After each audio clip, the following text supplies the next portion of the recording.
Professor César Marcondes, vai estar dividido o nosso palco virtual sobre DevSecOps, ainda mais dentro dessa pandemia. Fundamental tópico e obrigado pela participação, professor. É com você. Obrigado, Rafael, pela introdução. Pessoal, hoje nós vamos apresentar um trabalho que nós estamos desenvolvendo dentro do Instituto Tecnológico da Aeronáutica, né? Meu nome é César Marcondes, eu sou professor da divisão de computação do Instituto Tecnológico da Aeronáutica.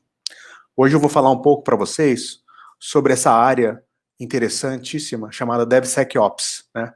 Onde nós vamos ver como é que está mudando a cultura de desenvolvimento de software, tá? No mundo. Nós vamos ter uma pequena amostra sobre como é que você pode fazer uma automação open source, tá? E alguns trabalhos científicos na área de proteção do que é chamado de supply chain, que é a cadeia de fornecimento de software. Muito obrigado pelo pessoal do Cyber Security Summit por eu estar participando dessa conferência, e vamos então ver um pouco sobre isso, DevSecOps. Muito bem, o que está acontecendo é que está ocorrendo uma revolução do ponto de vista de desenvolvimento de software nos últimos anos, tá? O software, ele tem ficado cada vez mais ágil, a entrega de software, o deploy de software, tá?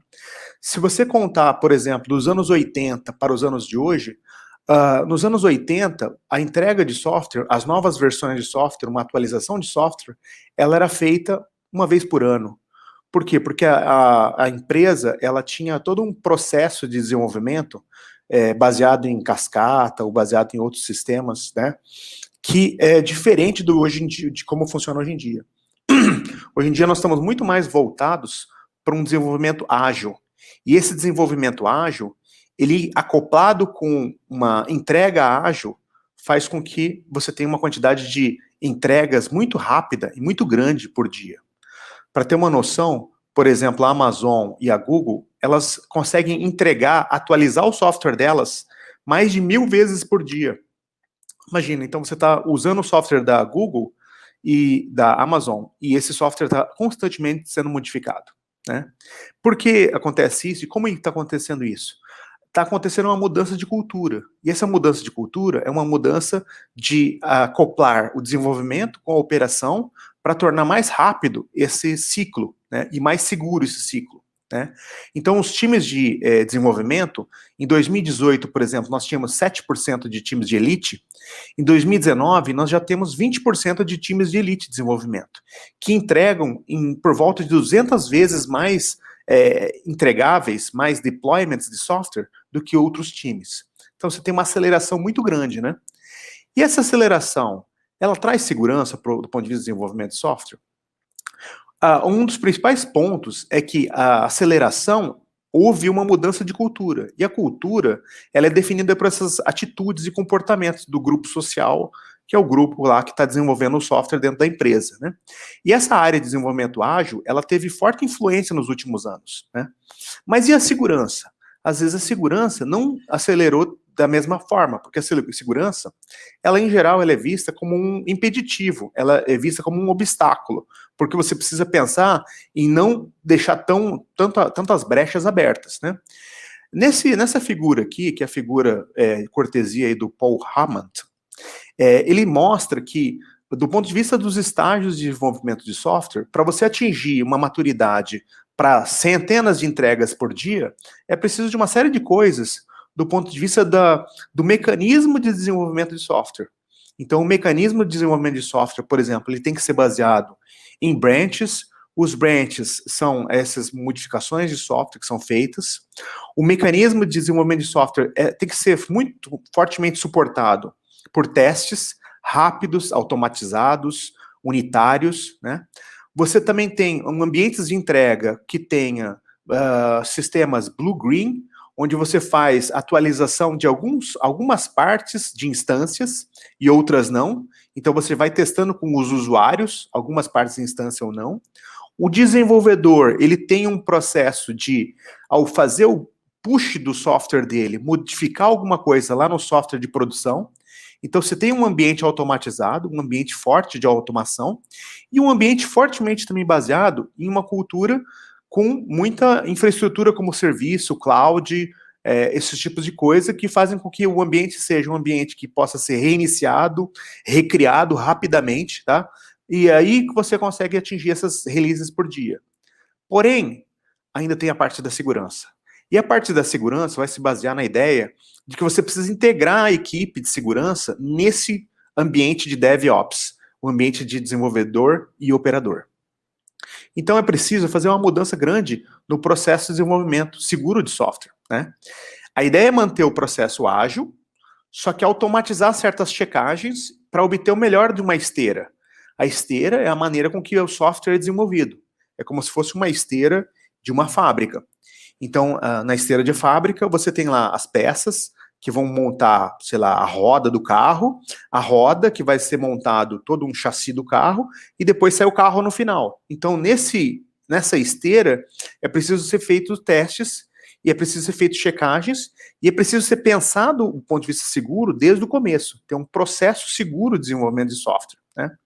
O processo seguro de desenvolvimento de software, ele é como se fosse um endurecimento da camada toda de software, de modo que você tenha melhor qualidade de segurança sendo entregado no software, tá? Ele não remove a necessidade do pentest, que é o ataque natural, que é o ataque de você contratar um hacker para fazer um ataque no seu software, ou os programas de bug hunting, você tem um endurecimento manual. E esse endurecimento é feito por esse processo. Então, você tem uma necessidade de fazer isso, tá? Então, o que vem a ser o DevSecOps, né? O DevSecOps, ele é uma evolução do DevOps, onde você mantém o desenvolvimento rápido, tá? Mas você tenta aumentar a ênfase na importância de estabelecer a segurança, na esteira, na liberação de novas versões de software. Então, essa figura aqui, nós temos aqui dois braços. Um braço é o desenvolvimento ágil, outro braço é o ambiente de produção, o ambiente de operação. No desenvolvimento ágil, o time de desenvolvimento está preocupado na construção das características novas do software e na melhoria contínua. E você tem algum estágio onde você vai entregar esse software para ser implantado e vai ser feito o deploy automático no ambiente de produção. E aqui no ambiente de produção, é preciso ter uma noção se ele está bem seguro, se ele não está sendo atacado, se tem alguma coisa que pode ter problemas com relação a isso. Então é preciso repensar toda a segurança nesse sistema, nesse ambiente.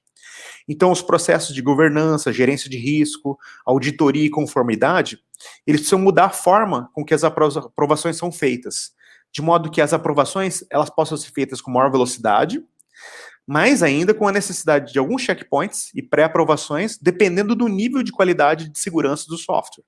Então, nós vamos ver que é possível ser feita essa automação, melhorando essa qualidade de entrega do software seguro, né? E também fazendo uma monitoração de vulnerabilidades antes delas serem colocadas na produção. Então, isso é muito importante para montar essa esteira DevSecOps. Ok? A gente tem alguma experiência de testes de implantação de esteiras de DevSecOps, tá? A gente fez algumas coisas lá dentro do ITA como exemplos, né? E, em geral, a esteira DevSecOps, ela é baseada em alguns componentes, tá? E esses componentes, o foco aqui são componentes de segurança, né? Esses componentes, eles vão formar essa esteira de modo que você consiga executar fim a fim, desde o commit de um código até a entrega do software para produção, para ser colocado lá no ambiente de produção.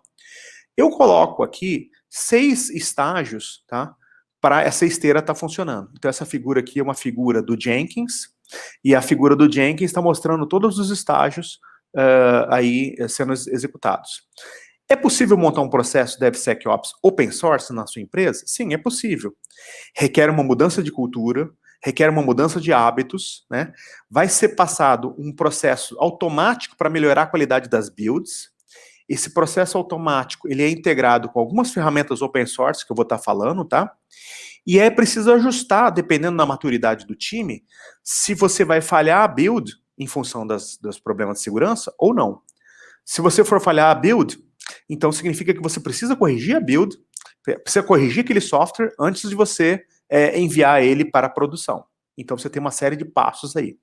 Eu vou falar cada um desses passos contando um pouco de um ferramental. qual o ferramental que você pode usar para esse tipo de coisa? Começando do pipeline. O pipeline, a esteira, basicamente é um orquestrador da fábrica de desenvolvimento de software, né? Quer dizer, uma esteira é como se fosse uma esteira de fábrica, de uma fábrica de carros, de automóveis, né? A esteira, ela vai ter diversos estágios, por exemplo, estágios de teste, estágios de construção do software, de compilação do software, estágios de entrega e colocar o software para funcionar para testes, né? E aí você tem um monte de software de esteira. Você tem um monte de software que fornecem esteiras. Sendo os mais conhecidos, por exemplo, são a esteira Jenkins. A esteira Jenkins é um dos mais usados, né? Para vocês terem uma noção, eu fiz uma busca aqui no GitHub pelo nome do arquivo Jenkins File, que é o arquivo que coordena uma esteira Jenkins, e eu encontrei mais de 267 mil resultados de arquivos Jenkins File dentro do GitHub. Ou seja, você tem mais de 200 mil softwares livres usando Jenkins de alguma forma para automatizar o seu processo de construção de software, né? As esteiras, elas têm muitos conceitos parecidos, então você está usando uma, o GitLab, por exemplo, ou está usando outra, o Jenkins, por exemplo, é muito parecido. Você tem estágios, você tem integração com software de versionamento, você tem variáveis para automação, e você tem milhares de exemplos para aprender com eles, né? Então a gente tem aí um exemplo muito grande de processos, tá, de esteiras. A esteira segura, ela vai precisar de mais outros estágios, como a gente falou anteriormente. Vamos mostrar os outros estágios. Um estágio importante dentro da esteira de DevSecOps é que a esteira de DevSecOps, ela está preocupada com a segurança. Então, o foco é na segurança. E uma das coisas importantes dentro do ponto de vista de segurança é que, às vezes, dentro do seu código, por conveniência do desenvolvedor, o desenvolvedor acaba colocando ou esquecendo alguma senha dentro do código. Então, a ideia dos secrets, ou dos segredos, é tentar fazer uma busca no repositório. O repositório de código vai ter desde novos branches, outros branches, até o histórico de todos os commits. Às vezes tem algum commit esquecido que você deletou uma senha, mas o commit está lá, e mostra qual é a senha, e se a senha não foi modificada, isso é um risco, né? Aqui nessa figura, aqui nesse exemplo, eu estou usando um software chamado Trufflehog, e o software Trufflehog encontrou, dentro de um commit, alguém removeu a chave criptográfica da AWS, mas ela está lá no histórico, né? Então, dentro do histórico, e se ela está no histórico, alguém pode checar. E se alguém pode checar, isso pode significar que alguém pode pegar a sua senha criptográfica da AWS, da Amazon, e fazer mineração de bitcoins com a sua senha, o que é muito ruim, né? Então eu preciso fazer uma checagem. Como esses softwares funcionam? Eles realizam checagem de entropia. Por exemplo, eles fazem uma quantificação da aleatoriedade dos caracteres. Então você vê que tem um monte de caracteres aleatórios aqui, então isso aqui tem cara de ser uma senha. Então ele consegue checar e testar e falar, olha, tem uma senha aqui. Ou é possível você trabalhar com expressões regulares. Expressões regulares vão permitir que você encontre chaves criptográficas, por exemplo, dentro do seu repositório, tá? Então, essa é a parte de segredos. Passando da parte de segredos à frente, nós vamos ter uma primeira análise, que é o seguinte: em geral, o seu código, ele é baseado num grupo de libs de terceiros. Porque a gente sempre não vai refazer a roda, né, do zero. A gente sempre vai reaproveitar o que a gente tem de bom. E assim como a gente faz quando a gente faz um bom jantar, ou uma boa refeição, ou uma boa salada, nós precisamos ter bons ingredientes. Nós não vamos colocar um tomate podre numa salada que nós estamos preparando, né? Então, o estágio 3 do DevSecOps seria um estágio de análise de dependências, analisando a segurança das bibliotecas das quais você depende. Então, um software que pode ser usado, um software livre que pode ser usado, é esse OASP Dependency Check. E o OASP Dependency Check, o que ele faz, como vocês vão ver aqui nessa telinha aqui, ele faz o download da biblioteca de vulnerabilidades, de todas as vulnerabilidades daquelas bibliotecas ao longo dos anos. Com isso, ele consegue detectar se a versão de biblioteca que você está usando dentro do seu código tem alguma vulnerabilidade conhecida. Tendo vulnerabilidade conhecida, você está ciente de que você pode ser atacado por aquela vulnerabilidade. Além de ela mostrar a qualidade das bibliotecas que você está usando, também é uma maneira de você ter uma oportunidade de contribuir de volta para a comunidade.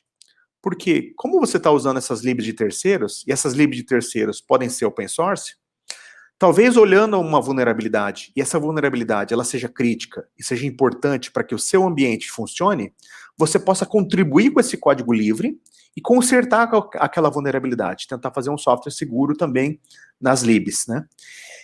Com isso, você consegue, numa primeira passagem, fazer uma melhoria do ponto de vista da sua superfície de ataque do software, melhorando as bibliotecas das quais ele depende, né? E aí, dependendo a sua nível de aceitação dessas vulnerabilidades, você pode passar para frente para o próximo estágio. Lembrando que cada estágio da pipeline, cada estágio da esteira, ele pode falhar dependendo do seu nível de aceitação daquelas vulnerabilidades. Bom, o próximo estágio é o estágio de teste de segurança da aplicação em si. É os testes da aplicação do ponto de vista do código da aplicação. É olhar o código da aplicação, fazer uma análise estática do código e tentar encontrar e identificar bugs e vulnerabilidades. Essas análises estáticas de código têm uma série de técnicas possíveis de ser executadas, tá? Aqui a gente está colocando como uma ferramenta open source o SonarQube. O SonarQube, como ferramenta open source, ele tem uma certa integração e ele mostra relatórios do ponto de vista de desenvolvimento de várias linguagens de programação. Então, o relatório aqui está mostrando, por exemplo, que você tem 11 vulnerabilidades, e aqui no relatório está mostrando como é que é essa vulnerabilidade. Quer dizer, você tem aqui um parâmetro, que é um parâmetro que veio de um usuário, esse parâmetro do usuário está sendo colocado diretamente dentro de uma linha de comando que executa um comando de sistema operacional. Então, veja que no código, você tem um comando de sistema operacional que veio de um dado que é controlado pelo usuário. Então, se o usuário fizer algum tipo de ação maliciosa, ele vai estar executando algum comando de sistema operacional dentro dessa aplicação. Então, com isso, eu consigo identificar dentro da minha aplicação vulnerabilidades e consertar elas antes delas entrarem em produção. Isso é bastante interessante, faz com que a equipe tenha um aprendizado interessante também em relação a esse código todo. Isso é algo muito benéfico, tá? Para o desenvolvimento, porque você pode aqui, dependendo das vulnerabilidades e dependendo do grau de qualidade do software, você pode definir um gate, um nível de gates que você pode fazer com que o cara tenha que voltar e consertar aquele código antes que ele possa ser entregue para o ambiente de produção. Bom, a esteira, então, recapitulando, passou pelos secrets, passou pela análise de dependências, passou pela análise estática do código, e uma vez que você passou pela análise estática do código, você está pronto para compilar o código e colocar ele para testes no QA, né? As perguntas e respostas, o pessoal de testes. Então, o que acontece? Uma vez que você tem o código compilado, o binário compilado, você pode colocar no QA, e aí você tem uma fase, que é essa etapa 5, que é uma fase de análise dinâmica do software. É colocando ele para rodar. Então, por exemplo, ele está rodando como um serviço web, então tem aqui o site web, coloca ele para rodar dentro de um servidor, e você tenta atacar esse software web, como se você fosse um agente malicioso. Ou seja, do ponto de vista externo, você tenta atacar, por exemplo, injetando parâmetros maliciosos dentro da aplicação. Então, a aplicação está rodando, e você está testando qual que é o nível de segurança dinâmica que está essa aplicação, né? Então, a ferramenta vai sinalizar violações com base no comportamento das respostas, dos parâmetros injetados. Imagine que um parâmetro injetado é um SQL injection, com, sei lá, um e-comercial, com um ponto e vírgula, com uma execução de um comando dentro do parâmetro, e assim por diante. Ele tenta fazer um monte desses testes, centenas de milhares de testes, em cima do seu software, para ver se ele consegue quebrar o seu software. E aí, ele reporta isso de volta, e você tem mais um nível de segurança dentro da sua desenvolvimento, dentro da sua entrega, de modo que a sua entrega fica cada vez mais robusta, cada vez mais segura para ser entregue para os usuários, para o consumo dos usuários. A última fase desse pipeline seguro, né, desse DevSecOps seguro que nós montamos, é uma fase que é de endurecimento e conformidade, que é mais uma fase onde está o ambiente que está rodando a aplicação, tá? Porque o ambiente que pode estar rodando a aplicação, também ele pode ser atacado, tá? Ou seja, se você uma vez tiver acesso à aplicação e atacar a aplicação, você pode atacar o ambiente da aplicação. Ou não adianta nada você ter uma aplicação ultra segura e deixar, por exemplo, uma porta de conexão SSH aberta com senha e senha fácil, porque aí o hacker pode atacar por ali. Então é preciso você ter um endurecimento também no sistema, onde essa aplicação está residindo, o sistema operacional. E para isso existem várias ferramentas open source para esse tipo de coisa. Uma das ferramentas open source bastante interessantes é essa da Red Hat, chamada OpenSCAP. O OpenSCAP, ele vem do SCAP, que é um protocolo de automação de conteúdo seguro, que é um projeto da NIST. A NIST é um órgão de padronização americano, que ele padroniza uma linguagem que descreve critérios de conformidade. Então eu vou descrever quais são as, sei lá, 200 regras de conformidade para dizer que o meu ambiente está mais ou menos seguro, tá? Por exemplo, uma regra de conformidade para um ambiente seguro é você gravar os seus logs não na sua máquina em si, mas remotamente. Por quê? Porque se o hacker entrar na sua máquina, ele pode desabilitar os seus logs e pode apagar os seus logs. Então você não vai saber o que ele fez. Se você estiver jogando os logs de uma maneira remota, é muito melhor, porque o hacker ele não vai ter como ele apagar as ações, a não ser que ele hackeie a máquina remota também. Né? Então, com isso, a gente tem um endurecimento do ambiente onde está residindo esse software. E aí o OpenSCAP ele tem esses chamados pacotes, Security Guides. Esses pacotes Security Guides, eles têm perfis pré-configurados com regras do padrão da indústria. Por exemplo, a indústria de pagamento, de cartão de pagamento, a PCI DSS, é um padrão de segurança da indústria de cartões de pagamento. E esse padrão de segurança você pode aplicar nas suas máquinas, fazendo com que você tenha um nível de segurança que é básico, tá, para a sua aplicação. Ou seja, a sua aplicação vai estar residindo num ambiente seguro e ela vai estar em si também num nível seguro de proteção. Isso é bastante importante. Ok? E depois? Bom, pessoal, depois, a esteira de desenvolvimento seguro, ela é uma esteira que ela melhora a qualidade do software. Mas ainda tem um grande caminho para você ter uma maturidade suficiente para ter um software seguro e entregue de uma maneira muito rápida, né? Tem um longo caminho, não é um caminho fácil, não é um caminho curto, é um caminho que envolve cultura, é um caminho que também envolve algumas ferramentas também possíveis, tá? Para entender o nível de maturidade que uma empresa está, do ponto de vista do modelo de maturidade de segurança em software, tá? Existe esse modelo chamado BSIM, que é um modelo empírico construído a partir de entrevistas que permite medir o nível de maturidade de segurança. Eles têm 4 domínios de uso.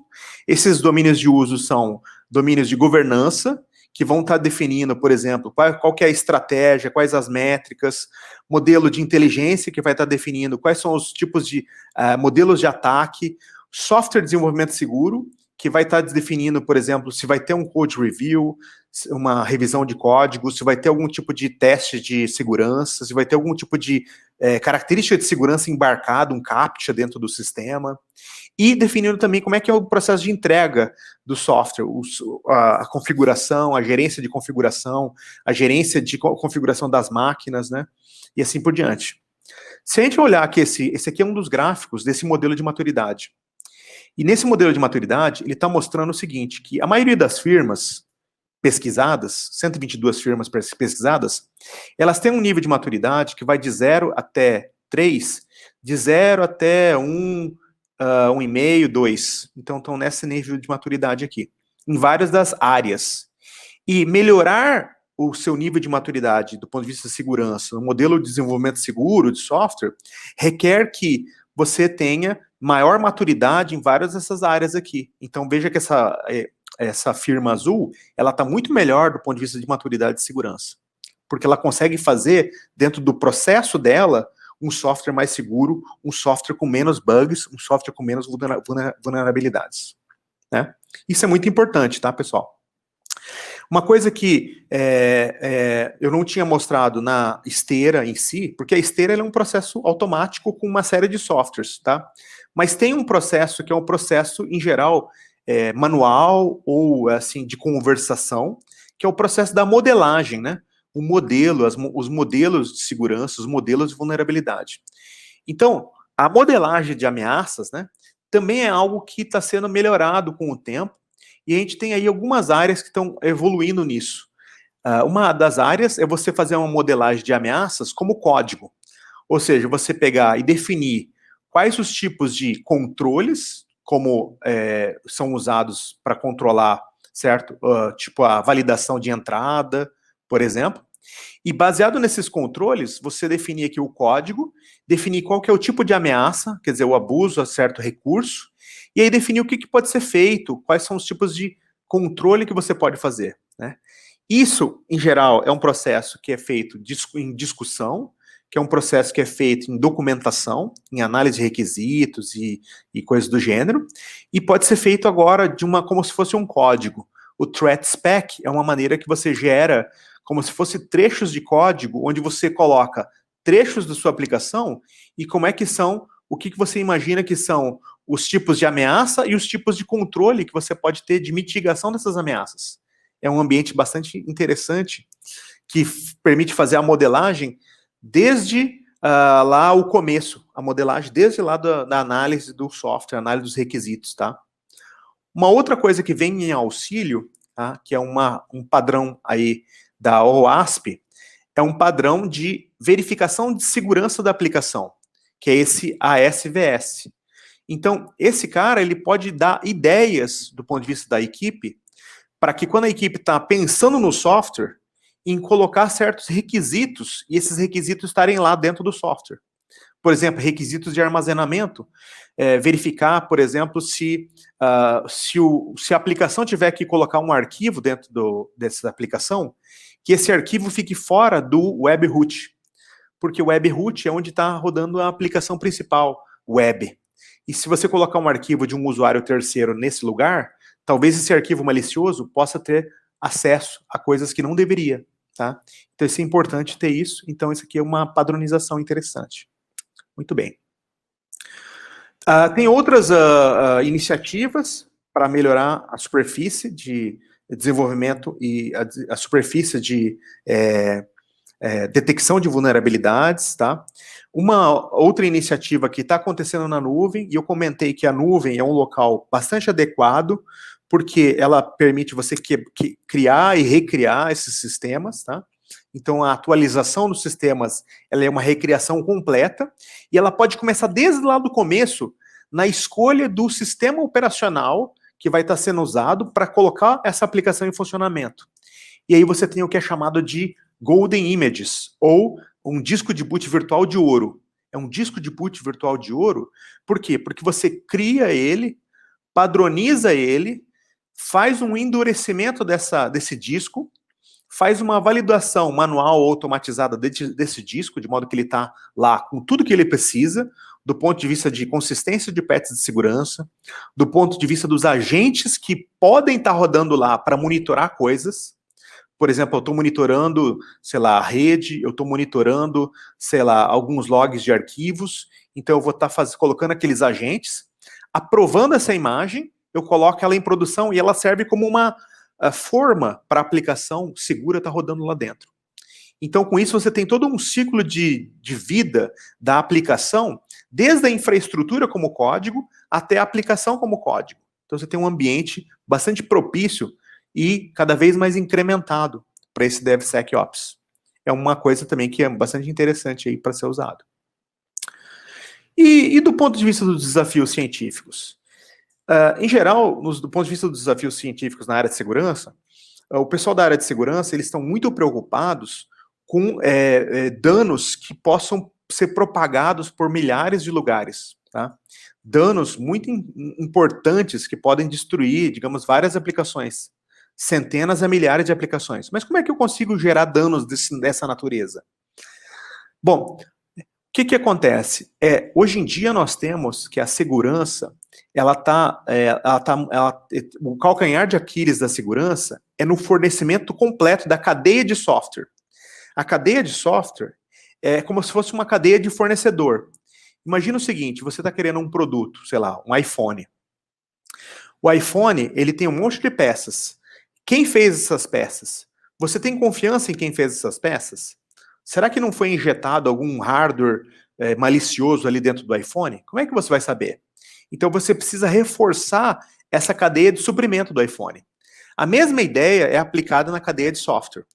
Hoje em dia existem ecossistemas de software, ecossistemas de bibliotecas, e esses ecossistemas, se acontecer um ataque do ponto de vista do código da biblioteca, e esse código da biblioteca puder ser modificado de maneira maliciosa por um hacker, toda a cadeia de suprimento, ou seja, o código malicioso foi modificado, a construção do código compilado binário foi modificado por causa desse código malicioso, o empacotamento também. Então, você tem vários lugares de ataque aqui do hacker, mas quanto mais profundo, maior impacto, porque ele vai pegar toda a cadeia de suprimento de software.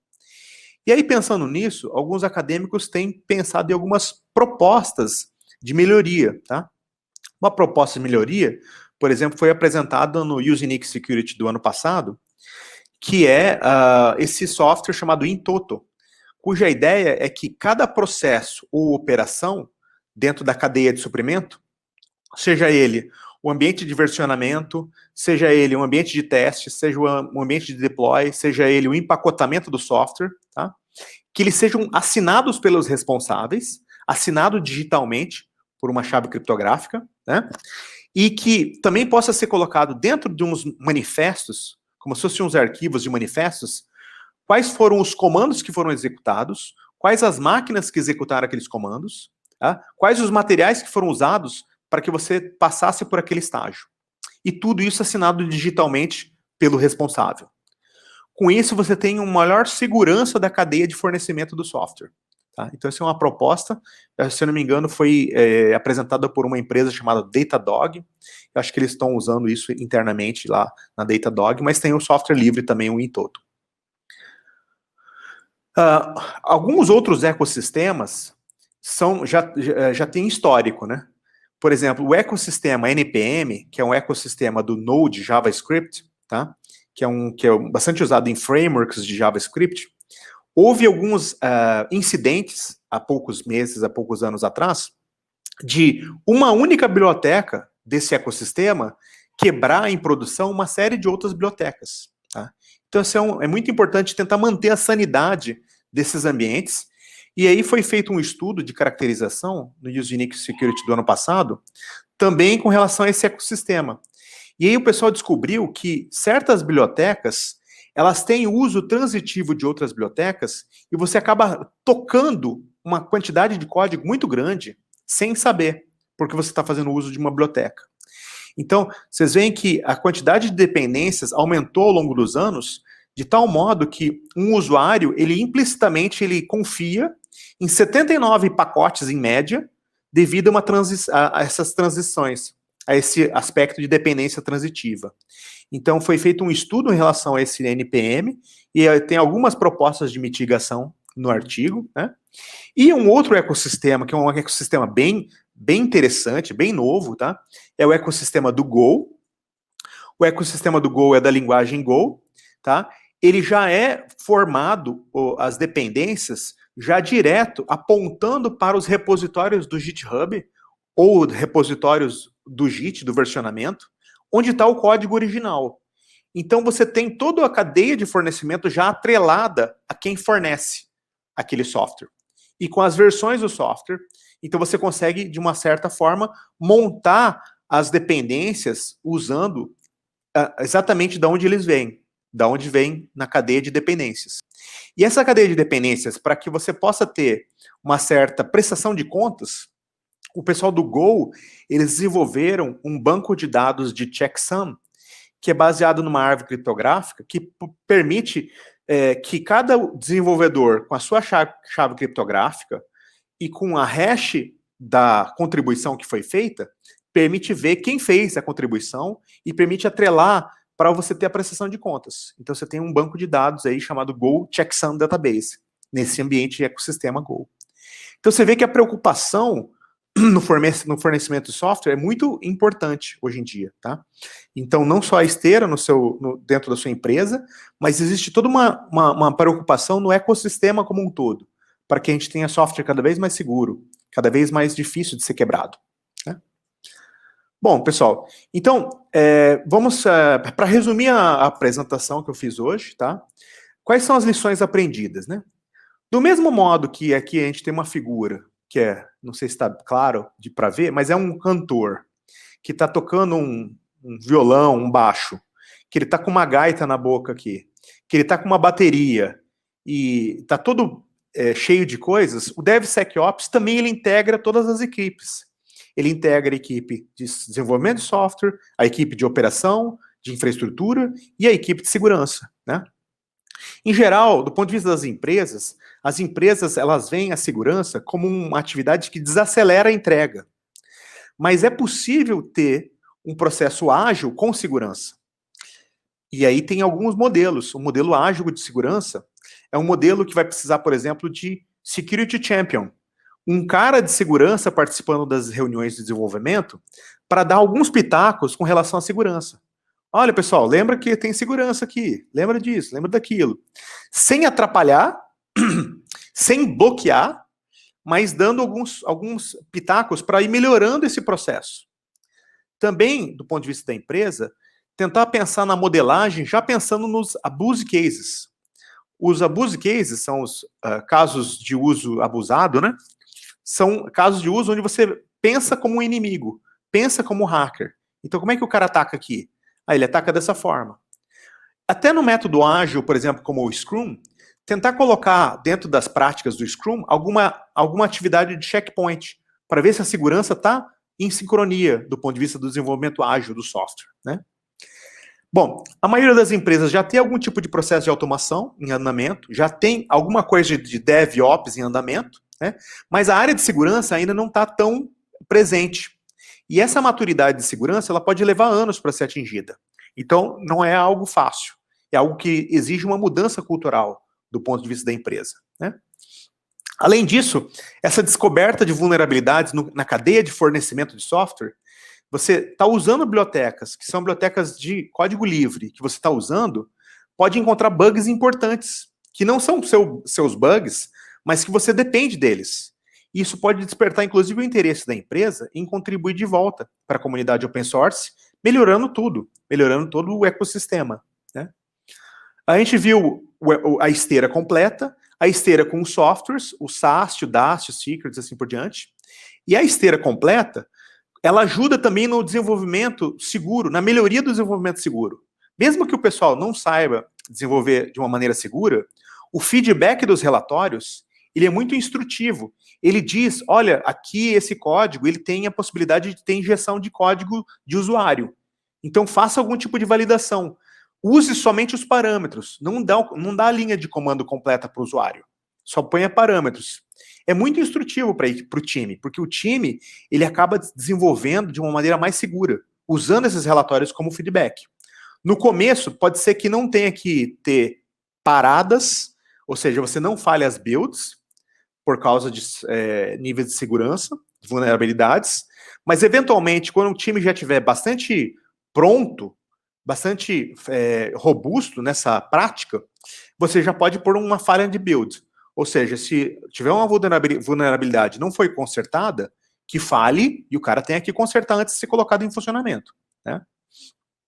O ecossistema de bibliotecas, ele está sendo pensado, tem vários trabalhos científicos aí que eu mostrei para vocês, tá? E é um calcanhar de Aquiles, porque se você ataca lá o comecinho como que o software é desenvolvido, você tem todo um potencial de ataque muito grande de todo o resto, né? Enfim, em resumo, é preciso uma mudança de cultura. É preciso um melhor senso de divisão de responsabilidades, de modo que você tenha menos fricção com o time de segurança, que você colabore com a segurança. Ou seja, o desenvolvedor, o pessoal da infra, colaborem com a segurança como um todo. Beleza, pessoal? Era isso que eu tinha como uma contribuição aí para o Summit, tá? Obrigado, eu deixo aí o meu e-mail, caso alguém queira entrar em contato, e fico aberto aí para perguntas.